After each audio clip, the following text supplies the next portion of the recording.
Hello guys, আসসালামু আলাইকুম।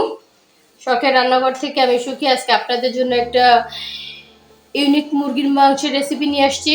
আর এটা তৈরি করতে তেমন কোনো ঝামেলাই হয় না। এটার জন্য আমার যা যা লাগবে, এখানে আমি 1 কেজির মতো মুরগির মাংস নিয়েছি। আর নিয়েছি হচ্ছে আধা কাপের মতো পেঁয়াজ কুচি।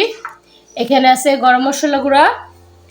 আর এখানে আমি যে মশলাটা ব্যবহার করব সেটা হচ্ছে এখানে গিয়া রসুন থেতো করে রেখেছি, আদা থেতো করা, শুকনো মরিচ থেতো করা, আর এখানে আমি কিছু গরম মশলা নিয়েছি, তেজপাতা, লবঙ্গ, এলাচ, দারচিনি, এগুলো রেখেছি। এখন যাব আমি মূল রান্নাতে। গাইস, এখন আমি একটি কড়াইতে আগে মাংসগুলো নিয়ে নিব।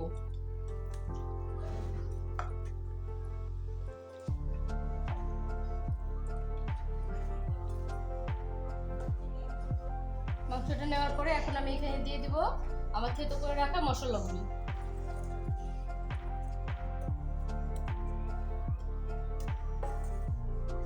দিয়ে দিব গরম মশলা গুঁড়োটা, পুরোটাই দিয়ে দিব এখানে আমি। পেঁয়াজ কুচি, এখানে একটু তেল দেব, তেলের পরিমাণটা একটু বেশি লাগবে এই রেসিপিতে। প্রায় 1 কাপের পরিমাণ মতো তেল দিয়েছি। দেব হলুদের গুঁড়ো, দেব স্বাদ মতো লবণ, দিয়ে এখন এটাকে আমি খুব ভালোভাবে মেখে নিব।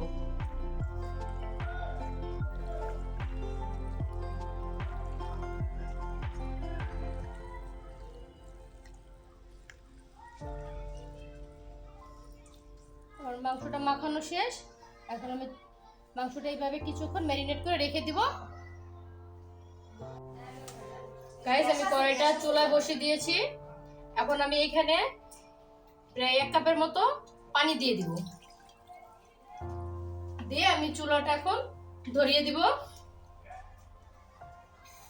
দিয়ে এটাকে আমি প্রায় 10 মিনিট এইভাবে মিডিয়াম হিটে রান্না করে নিব।